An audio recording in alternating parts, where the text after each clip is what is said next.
السلام عليكم ورحمة الله وبركاته. الحمد لله رب العالمين، والصلاة والسلام على أشرف الأنبياء والمرسلين سيدنا محمد وعلى آله وصحبه ومن تبعهم بإحسان إلى يوم الدين. أما بعد.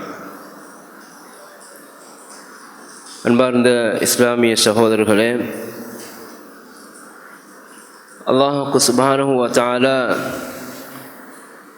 ஒரு மனிதனுக்கு வழங்கி இருக்கக்கூடிய, ஒவ்வொரு மனிதனுக்கும் அல்லாஹ் வழங்கி இருக்கக்கூடிய அருட்கொடைகளில் மிக முக்கியமான ஒரு அருட்கொடையாக அவனுக்கு வழங்கி இருக்கக்கூடிய அக்ல் எனப்படக்கூடிய பகுத்தறிவு காணப்படுகின்றது.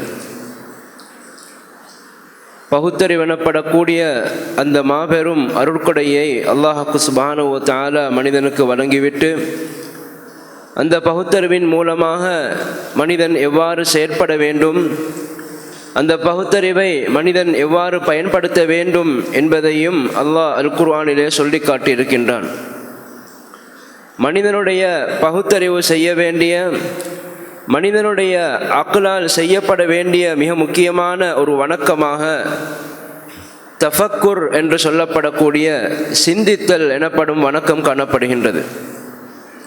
அல் குர்ஆனுடைய பல வசனங்களிலே சிந்திப்பதன் பக்கம் அல்லாஹ் ஆர்வம் ஊட்டுவதையும் தூண்டுவதையும் அதனை நோக்கி அழைப்பதையும், அதேபோன்று சிந்திப்பவர்களுக்கு படிப்பினை இருப்பதாக கூறி அல்லாஹ் நிறைய அத்தாட்சிகளை கூறியிருப்பதையும் நாங்கள் காண்பதோடு, சிந்திக்காமல் இருக்கக்கூடிய, பகுத்தறிவை பயன்படுத்தாமல் இருக்கக்கூடிய மனிதர்களையும் மனிதர்களை அல்லாஹ் கண்டித்தும் கூறியிருக்கின்றான். எனவேதான் சிந்தித்தல் என்ற அர்த்தத்தை தரக்கூடிய பல்வேறுபட்ட வார்த்தைகளை அல்லாஹ் சுப்ஹானஹு வ தஆலா அல் குர்ஆனிலே பயன்படுத்தி இருக்கின்றான். தஃபக்குர், ததக்குர், ததப்புர் போன்ற பல்வேறுபட்ட வார்த்தைகள் அவை வெவ்வேறான அர்த்தங்களை தந்தாலும் அதிலே காணப்படக்கூடிய ஒரு பொதுத்தன்மையாக சிந்தித்தல் என்பது காணப்படுகின்றது. அல் குர்ஆனிலே அல்லாஹ் சுப்ஹானஹு வ தஆலா புத்தியுடைய முஃமினான அடியார்களை பற்றி சொல்லும்போது, இன்ன ஃபீ ஹல்கிஸ் ஸமாவாதி வல் அர்தி வக்திலாஃபில் லைலி வன் நஹார் லஆயாத்தின் லிஉலில் அல்பாப், வானங்கள் மற்றும் பூமி படைக்கப்பட்டிருப்பதிலேயும் இரவு பகல் மாறி மாறி வருவதிலேயும் புத்தியுடையவர்களுக்கு நிறைய படிப்பினைகள் இருக்கின்றன என்று சொல்லிவிட்டு தொடர்ந்து அல்லாஹ் சொல்லுகின்றான், அல்லதீன யذ்குரூன அல்லாஹ கியாமன் வ குஊதன் வ அலா ஜுனூபிஹிம், அவர்கள் நின்ற நிலையிலும் அமர்ந்த நிலையிலும் உட்கார்ந்த நிலையிலும் அவர்கள் சாய்ந்த நிலையிலும் அல்லாஹ்வை நினைவு கூறுவார்கள். வயதஃபக்கரூன ஃபீ ஹல்கிஸ் ஸமாவாதி வல் அர்த், இந்த வானங்கள் மற்றும் பூமி படைக்கப்பட்டிருப்பதை பற்றி அவர்கள் சிந்திப்பார்கள். சிந்தித்துவிட்டு அவர்கள் ரப்பனா மா ஹலக்த ஹாதா பாத்திலா, இவை அனைத்தையும் நீ வீணாக படைக்கவில்லை என்று அவர்கள் சொல்லுவார்கள் என்று அல் குர்ஆனிலே அல்லாஹ் சொல்லி காட்டியிருக்கின்றான். இப்படியாக அல் குர்ஆனுடைய பல வசனங்களிலே அல்லாஹ் சுப்ஹானஹு வ தஆலா சிந்திப்பதை புகழ்ந்து கூறியிருக்கின்றான், சிந்திப்பதை நோக்கி அழைத்திருக்கின்றான். அல் குர்ஆனுடைய பல வசனங்களிலே அல்லாஹ் தன்னுடைய பல்வேறுபட்ட படைப்புகளை பற்றி சொல்லிவிட்டு, இன்ன ஃபீ ذلك لآيات لقوم يتفكرون, இவற்றிலே சிந்திக்கக்கூடிய சமுதாயத்தினருக்கு நிறைய படிப்பினைகள் இருக்கின்றன என்று அல்லாஹ் சொல்லி இருக்கின்றான். எனவே அன்பார்ந்த சகோதரர்களே, சிந்தித்தல் என்பது அல்லாஹ்வுடைய படைப்புகளை பற்றி, அல்லாஹ்வுடைய வல்லமையை பற்றி, அல்லாஹ்வுடைய அருட்கொடைகளை பற்றி சிந்திப்பது என்பது மிக முக்கியமான ஒரு வணக்கமாக காணப்படுகின்றது. எனவேதான் இதற்கு நேர்மாற்றமாக பகுத்தறிவு வழங்கப்பட்டும் அந்த பகுத்தறிவை பயன்படுத்தி சிந்திக்காமல் இருக்கக்கூடிய, வானம் பூமிகளில் இருக்கக்கூடிய அத்தாட்சிகளை கண்டும் காணாதது போல் செல்லக்கூடிய, அவற்றை தன்னுடைய பகுத்தறிவை கொண்டு அவற்றை படைத்தவனுடைய வல்லமைகளை விளங்கிக் கொள்ளாத அந்த மனிதர்களை பற்றி அல்லாஹ் சொல்லும் போது, وَلَقَدْ ذَرَأْنَا لِجَهَنَّمَ كَثِيرًا مِنَ الْجِنِّ وَالْإِنسِ لَهُمْ قُلُوبٌ لَا يَفْقَهُونَ بِهَا. நாங்கள் இந்த நரகத்திற்காக நிறைய மனிதர்களையும் ஜின்களையும் நாங்கள் படைத்திருக்கின்றோம். அவர்களுக்கு உள்ளங்கள் இருக்கின்றன, ஆனால் அவர்கள் அதன் மூலமாக விளங்கிக் கொள்ள மாட்டார் என்று அல்லாஹ் சொல்லி காட்டுகின்றான். இன்னும் ஒரு வசனத்திலே அல்லாஹ் சொல்லும் போது, அஃபலம் யஸீரு ஃபில் அர்தி ஃபதகூன லஹும் குலூபுன் யஅகிலூன பிஹா அவ் ஆதானு யஸ்மஊன பிஹா. அவர்கள் பூமியிலே சுற்றி திரிந்து பார்க்க வேண்டாமா? அவர்கள் புரிந்து கொள்வதற்கான உள்ளங்கள் அவருக்கு இருக்க வேண்டாமா? அவர்களுக்கு இருக்க வேண்டாமா? அவ் ஆதானு யஸ்மஊன பிஹா, அல்லது அவர்கள் கேட்பதற்கு செவிமடுப்பதற்கான காதுகள் செவிகள் அவர்களுக்கு இருக்க வேண்டாமா என்று சொல்லிவிட்டு, ஃபஇன்னஹா லா தஅமல் அப்சார் வலாக்கின் தஅமல் குலூபுல் லத்தீ ஃபிஸ் சுதூர். அவர்களுடைய கண்ணில் இருக்கக்கூடிய அந்த கண் பார்வைகள் கண் குருடாகவில்லை. வலாக்கின் ஃபஇன்னஹா லா தஅமல் அப்சார் வலாக்கின் தஅமல் குலூபுல் லத்தீ ஃபிஸ் சுதூர். அவர்களுடைய நெஞ்சங்களில் இருக்கக்கூடிய உள்ளங்கள் தான் குருடாக இருக்கின்றன என்று அல்லாஹ் சொல்லி காட்டுகின்றான். எனவே அல்லாஹ்வுடைய அத்தாட்சிகளை பார்த்தும் சிந்திக்காமல் செல்பவர்கள், அல்லாஹ்வுடைய அத்தாட்சிகளை பார்த்து அல்லாஹ்வை விளங்கிக் கொள்ளாதவர்கள், அல்லாஹ்வுடைய வல்லமையை விளங்கிக் கொள்ளாதவர்களை அல்லாஹ் மிக கடுமையாக கண்டிப்பதை நாங்கள் இதன் மூலம் விளங்கிக் கொள்ள முடிகின்றது.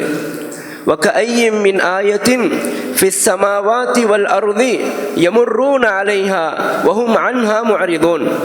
வானங்களிலேயும் பூமியிலேயும் நிறைய அத்தாட்சிகள் காணப்படுகின்றன.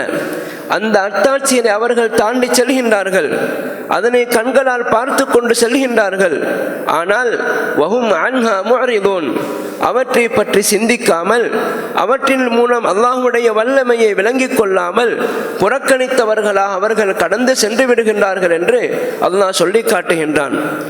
எனவே அன்பார்ந்த சகோதரர்களே, அல் குர்ஆனிலே இன்னும் ஒரு வசனத்திலே அல்லாஹ் சொல்லுகின்றான், புல் நபியே நீங்கள் கூறுங்கள், இன்னமா அஇதுக்கும் பிவாஹிதா, நான் உங்களுக்கு உபதேசம் செய்வதெல்லாம் ஒன்றை ஒன்றுதான், அன் தகூமு லில்லாஹி மஸ்னா வ ஃபுராதா, நீங்கள் அல்லாஹுக்காக தனித்தனியாக நின்று அல்லது இருவராக நின்று, சும்ம ததஃபக்கரு, நீங்கள் சிந்தித்து பாருங்கள், சிந்தியுங்கள் என்று அல்லாஹ் உபதேசம் செய்கின்றான்.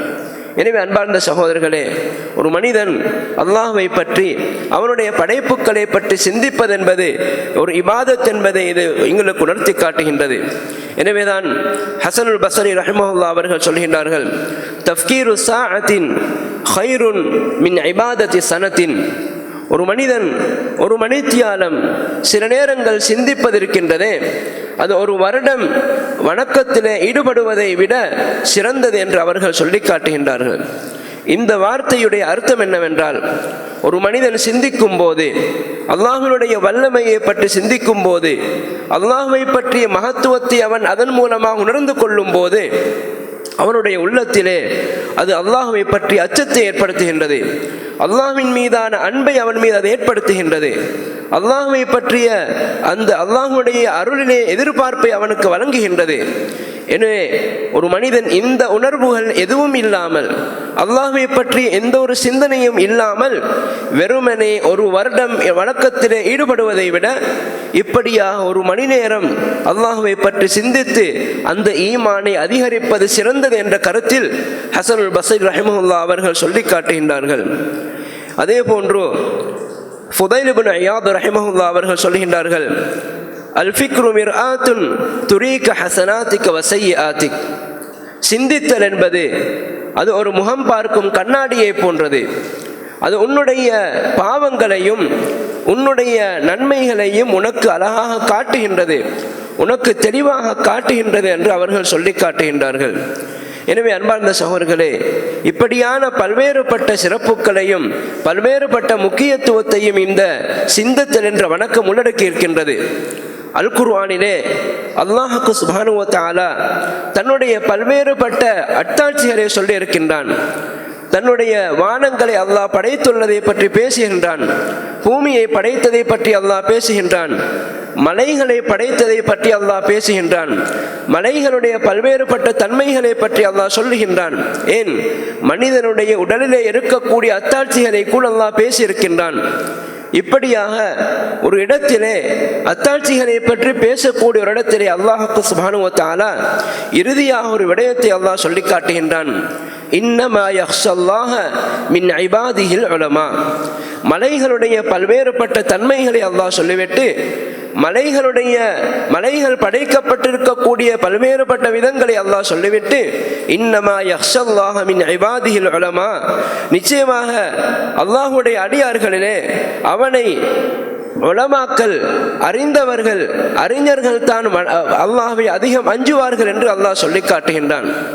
அன்பார்ந்த சகோதரர்களே, அல்லாஹ்வுடைய படைப்புகளை பற்றி பேசினதன் பின்னால் இந்த உலமா என்ற வார்த்தை அல்லாஹ் பயன்படுத்தியதை வைத்து சிலர் தவறாக இதற்கு விளக்கம் கூறினார்கள். இந்த படைப்புகளை ஆராயக்கூடியவர்கள் விஞ்ஞானிகள், எனவே இங்கு அல்லாஹ்வை அஞ்சக்கூடியவர்கள் என்று கூறப்படுவது விஞ்ஞானிகளே தான் என்று சிலர் தவறாக விளங்கிக் கொண்டார்கள். ஒரு அடிப்படையை நாங்கள் தெளிவாக விளங்கிக் கொள்ள வேண்டும். அல் குர்ஆனிலே அல்லாஹ்வுடைய படைப்புகள் பற்றி பேசப்படுவதன் நோக்கம் என்ன? அல் குர்ஆனிலே அல்லாஹ் வானங்கள், பூமி, ஏனைய விலங்குகள் என ஏனைய உயிரினங்கள் என பல்வேறுபட்ட படைப்புகளை பற்றி பேசுவதன் நோக்கம் அந்த படைப்புகளை ஆராய்ந்து அதனோடு நிறுத்தி கொள்வதல்ல. அந்த படைப்புகள் மூலமாக அல்லாஹ்வை நாங்கள் அறிய வேண்டும், அந்த படைப்புகள் மூலமாக அல்லாஹ்வை நாங்கள் புரிந்து கொள்ள வேண்டும். எனவே எப்படி அல்லாஹ்வுடைய அல் குர்ஆனிய அத்தாட்சிகளை, அல் குர்ஆனிய ஆயத்துக்களை, வசனங்களை ஒரு மனிதன் விளங்கி அல்லாஹ்வை புரிந்து கொள்ள வேண்டுமோ, அதே போன்று அல்லாஹ்வுடைய உலக படைப்பு அத்தாட்சிகளையும் அவன் விளங்கி அதன் மூலமாக அல்லாஹ்வை அறிந்து கொள்ள வேண்டும். அவ்வாறு அல்லாஹ்வை அறியக்கூடிய அல் உலமாஉ பில்லாஹ், அல்லாஹ்வை அறிந்தவர்கள் தான் அல்லாஹ்வை அதிகம் அஞ்சுவார்கள் என்ற கருத்தை தான் இந்த வசனம் எங்களுக்கு உணர்த்தி காட்டுகின்றது. அன்பார்ந்த சகோதரர்களே, அதே போன்று ஒரு மனிதன் தன்னுடைய சிந்தனையை இந்த இபாதத்தாக கருதப்படக்கூடிய இந்த சிந்தனையை எந்தெந்த துறைகளிலே எந்தெந்த இடங்களிலே பயன்படுத்த வேண்டும் என்பதையும் மார்க்கம் எங்களுக்கு அடையாளப்படுத்தி காட்டியிருக்கின்றது. அதிலே மிக முக்கியமாக நாங்கள் ஏற்கனவே கூறியது போன்று அல்லாஹ்வுடைய படைப்புகள், வானங்களை அல்லாஹ் எவ்வாறு படைத்திருக்கின்றான், பூமியை அல்லாஹ் எவ்வாறு படைத்திருக்கின்றான். சூரத்துல் காசியாவிலே அல்லாஹ் சொல்லி காட்டுகின்றானே, அஃபலா யன்துரூன இலல் இப்லி கைஃப குலிகத், இந்த ஒட்டகங்கள் எவ்வாறு படைக்கப்பட்டுள்ளது என்பதை அவர்கள் பார்க்க வேண்டாமா என்று கேட்கின்றானே. தொடர்ந்து வானங்களை பற்றி, பூமியை பற்றி, மலைகளை பற்றி அல்லாஹ் கேள்வியாக கேட்கின்றானே, அதனை பார்க்க வேண்டாமா என்று அல்லாஹ் கேட்கின்றானே. அந்த பார்வை என்பது வெறுமனே கண்ணால் பார்ப்பது அல்ல, எமது உள்ளத்தால் பார்த்து சிந்தித்து அதிலே இருக்கக்கூடிய அத்தாட்சியை விளங்கிக் கொள்வதைத்தான் இந்த நபர், இந்த பார்வை என்பது அவரிடத்திலே குறித்து நிற்கின்றது. எனவே மிக முக்கியமாக ஒரு மனிதன் அல்லாஹ்வால் படைக்கப்பட்டிருக்கக்கூடிய அந்த அத்தாட்சிகளை பற்றி சிந்திப்பது கடமையாக காணப்படுகின்றது. அஃபலம் யன்துரு இல ஸமாஇ ஃபௌகஹும் கைஃப பனைனாஹா வ ஸய்யன்னாஹா மா லஹா வ மா லஹா மின் ஃபுரூஜ். அவர்கள் தமக்கு மேலால் இருக்கக்கூடிய இந்த வானங்களை பார்க்க வேண்டாமா? கைஃப பனைனாஹா வ ஸய்யன்னாஹா, அந்த வானங்களை நாங்கள் எவ்வாறு படைத்திருக்கின்றோம், அந்த வானங்களை நாங்கள் எவ்வாறு அலங்காரப்படுத்தி இருக்கின்றோம், அழகுபடுத்தி இருக்கின்றோம் என்பதை அவர்கள் பார்க்க வேண்டாமா என்று அல்லாஹ் கேட்கின்றான். அதே போன்று அன்பார்ந்த சகோதரர்களே, ஒரு மனிதன் சிந்திக்க வேண்டிய இரண்டாவது பகுதி, தான் எவ்வாறு படைக்கப்பட்டுள்ளான், தன்னுடைய படைப்பின் ஆரம்பம் என்ன, தன்னுடைய உடம்பிலே அல்லாஹ் என்னென்ன அத்தாட்சிகளை வைத்திருக்கின்றான் என்பதையும் மனிதன் பார்க்க வேண்டும். வஃபி அன்ஃபுசிக்கும் அஃபலா துபசிரூன், உங்களுக்குள்ளேயே நிறைய அத்தாட்சிகள் காணப்படுகின்றன, உங்களுக்குள்ளேயே நிறைய அல்லாஹ்வுடைய ஆயத்துக்கள் காணப்படுகின்றன, நீங்கள் பார்க்க மாட்டீர்களா, நீங்கள் புரிந்து கொள்ள மாட்டீர்களா என்று அல்லாஹ் கேள்வியாக கேட்கின்றான். எனவே மனிதனுடைய படைப்பின் ஆரம்பத்தை பற்றி அல்லாஹ் அல் குர்ஆனிலே பேசி இருக்கின்றான். ஒரு மனிதன் விந்தாக இருந்து அதற்கு பிறகு எப்படியான கட்டங்களாக அவன் மாறி மாறி ஒரு குழந்தையாக அவன் பிறக்கின்றான் என்பதையெல்லாம் அல் குர்ஆன் மிக தெளிவாக துல்லியமாக பேசுகின்றது. இன்றைய நவீன விஞ்ஞானமும் கூட அல் குர்ஆன் கூறி இருக்கக்கூடிய அந்த செய்திகளை உண்மைப்படுத்துகின்றது. எனவே அன்பார்ந்த சகோதரர்களே, மனிதன் தான் படைக்கப்பட்ட விதத்தை பற்றி சிந்திக்க வேண்டும். வேண்டும், தன்னை பற்றி சிந்திக்க வேண்டும், தனக்கு அல்லாஹ் வழங்கி இருக்கக்கூடிய அருட்கொடைகளை பற்றி சிந்திக்க வேண்டும். அதே போன்று அன்பார்ந்த சகோதரர்களே, எமது சிந்தனையை நாங்கள் பயன்படுத்த வேண்டிய இன்னும் ஒரு முக்கியமான பகுதி இருக்கின்றது. அதுதான் அல்லாஹ்வுடைய வசனங்களை படித்து அந்த வசனங்களை பற்றி நாங்கள் சிந்திக்க வேண்டும். அல்லாஹ்வுடைய குர்ஆனிய வசனங்கள் ஓதப்படும் போது அந்த வசனங்களை வெறுமனே காது கொடுத்து கேட்காமல், அந்த வசனங்களை அதனுடைய அர்த்தங்களை புரிந்து கொள்ளாமல் கடந்து செல்வதை மார்க்கம் எங்களுக்கு கண்டித்திருக்கின்றது. அஃபலா யததப்பரூனல் குர்ஆன் அம் அலா குலூபின் அக்ஃபாலுஹா, அவர்கள் குர்ஆனை ஆராய வேண்டாமா? அவர்கள் குர்ஆனை ஆராய்ந்து சிந்திக்க வேண்டாமா? அம் அலா குலூபின் அக்ஃபாலுஹா, அல்லது அவர்களுடைய உள்ளங்களிலே பூட்டுக்கள் இடப்பட்டிருக்கின்றனவா என்று, அதாவது சிந்திக்காதவர்கள், அல்லாஹ்வுடைய வேத வசனங்களை சிந்திக்காதவர்களுடைய உள்ளங்கள் பூட்டு போடப்பட்டுள்ளன என்பதை அல்லாஹ் அந்த வசனத்திலே உணர்த்தி காட்டுகின்றான். எனவே அன்பார்ந்த சகோதரர்களே, அல் குர்ஆன் இறக்கப்பட்டதை அதனை பற்றி ஆராய்வதற்காகத்தான். கிதாபுன் அன்ஸல்நாஹு இலைக்க முபாரகுன் லியதப்பரு ஆயாத்திஹி வலியததக்கர உலுல் அல்பாப். அல்லாஹ் சொல்லுகின்றான், இந்த வேதம் இருக்கின்றதே, இது பரக்கத்து செய்யப்பட்ட வேதம். கிதாபுன் அன்ஸல்நாஹு இலைக்க, நாங்கள் இந்த வேதத்தை உங்களுக்கு இறக்கியிருக்கின்றோம். முபாரகுன் லியதப்பரு ஆயாத்திஹி, இந்த வேத வசனங்களை அவர்கள் சிந்திக்க வேண்டும், வேத வசனங்களை அவர்கள் ஆராய வேண்டும்.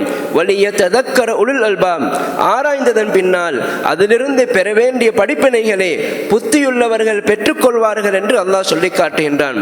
எனவே அன்பார்ந்த சகோதரர்களே, அல்லாஹ் சுப்ஹானஹு வ தஆலா இந்த வசனத்தில் இன்னும் ஒரு விடயத்தை உணர்த்துகின்றான். உண்மையில் அல்லாஹ்வுடைய வேதங்களை படிப்பவர்கள், அல்லாஹ்வுடைய வேத வசனங்களை பற்றி சிந்திப்பவர்கள், அல்லாஹ்வுடைய வேத வசனங்களிலிருந்து எடுக்க வேண்டிய படிப்பினை எடுப்பவர்கள் நிச்சயமாக புத்திசாலிகள் மாத்திரமே எடுப்பார்கள். எனவே இதற்கு நேர்மாற்றமாக அல்லாஹ்வுடைய வேத வசனங்களை படிக்காதவர்கள், சிந்திக்காதவர்கள் புத்திசாலிகளாக இருக்க முடியாது என்பதையே இந்த வசனம் எங்களுக்கு உணர்த்தி காட்டுகின்றது. அதே போன்று அன்பார்ந்த சகோதரர்களே, நாங்கள் சிந்திக்க வேண்டிய இன்னும் ஒரு பகுதி இருக்கின்றது. இந்த உலகத்தினுடைய யதார்த்தத்தை பற்றி நாங்கள் சிந்திக்க வேண்டும். இந்த உலக வாழ்க்கை நிரந்தரமற்றது, இந்த உலக வாழ்க்கை அழிந்து போகக்கூடியது. ஒரு மரணம் ஏற்படும் போது அந்த மரணத்தினூடாக எங்களுடைய மரணத்தை பற்றி நாங்கள் சிந்திக்க வேண்டும். உலகில் அழிந்து போகக்கூடிய பொருட்களை நாங்கள் பார்க்கும் போது இவ்வாறுதான் நாங்களும் ஏதோ ஒரு நாளில் அழிந்து போக இருக்கின்றோம், இவ்வாறுதான் உலகம் அழிந்து போக இருக்கின்றது என்பதையும் நாங்கள் கட்டாயம் சிந்திக்க வேண்டும். அதே போல் அன்பார்ந்த சகோதரர்களே, ஒரு மனிதன் இந்த தஃபக்குரிலே, இந்த சிந்தித்தல் எனப்படக்கூடிய இந்த இபாதத்திலே அவன் ஈடுபடும் போது பல்வேறுபட்ட பயன்களை அவன் கண்டுகொள்கின்றான். அதிலே முதலாவதாக நாங்கள் ஏற்கனவே கூறியது போன்று, ஒரு மனிதன் அல்லாஹ்வுடைய வல்லமையை பற்றி சிந்திக்கும் போது அதன் மூலமாக அவனுடைய ஈமான் அதிகரிக்கின்றது, அல்லாஹ்வை பற்றிய புரிதல் அவனுக்கு கிடைக்கின்றது, அல்லாஹ்வை பற்றிய அறிவு அவனிடத்தில் அதிகரிக்கின்றது. எனவே அதன் மூலமாக அவனுடைய ஈமான் அதிகரிக்கின்றது, அவனுடைய அந்த யகீன், அல்லாஹ்வை பற்றிய அந்த உறுதியான நம்பிக்கை, இந்த மார்க்கம், இந்த குர்ஆன் உண்மையானது, இந்த மார்க்கம் உண்மையானது என்ற அந்த உறுதியான நம்பிக்கை அவனிடத்தில் அதிகரித்து செல்வதை நாங்கள் காண முடிகின்றது. அதே போல் அன்பார்ந்த சகோதரர்களே, ஒரு மனிதன் அல்லாஹ்வை பற்றி சிந்திக்கும் போது, இந்த அல்லாஹ்வுடைய அத்தாட்சிகளை பற்றி சிந்திக்கும் போது அல்லாஹ்வை பற்றிய அச்சம், அல்லாஹ்வை பற்றிய அந்த அச்ச உணர்வு அவனிடத்திலே ஏற்படுகின்றது. அதே போன்றுதான் அவன் இந்த கஃபலத் என்று சொல்லப்படக்கூடிய பராமுகத்தில் அவன் பாதுகாக்கப்படுகின்றான். யாரெல்லாம் சிந்திக்காமல் இருக்கின்றார்களோ, யாரெல்லாம் தங்களுடைய சிந்தனையை பயன்படுத்தாமல் இருக்கின்றார்களோ அவர்கள் அனைவருமே கஃபலத் என்று சொல்லப்படக்கூடிய பராமுகம் எனப்படக்கூடிய அந்த நோயினால் அவர்கள் பாதிக்கப்படுகின்றார்கள். எனவே சிந்திப்பவர்கள் அதிலிருந்து பாதுகாக்கப்படுகின்றார் என்பதை நாங்கள் விளங்கிக் கொள்ள முடிகின்றது. இப்படியான பல்வேறுபட்ட பயன்களை அல்லாஹ் சுப்ஹானஹு வ தஆலா சிந்தித்தல் எனப்படக்கூடிய அந்த உயர்ந்த வணக்கத்திலே வைத்திருக்கின்றான். எனவே இந்த வணக்கத்தை அல்லாஹ் கூறிய விடயத்து அமைப்பிலே நாங்கள் நிறைவேற்றுவதற்கு எல்லா வல்ல அல்லாஹ் சுப்ஹானஹு வ தஆலா எங்கள் அனைவருக்கும் அருள் புரிவானாக. வ ஆகிரு தஅவானா அல்ஹம்துலில்லாஹி ரப்பில் ஆலமீன். சுப்ஹானக்கல்லாஹும்ம வபிஹம்திக அஷ்ஹது அன் லா இலாஹா இல்லா அன்த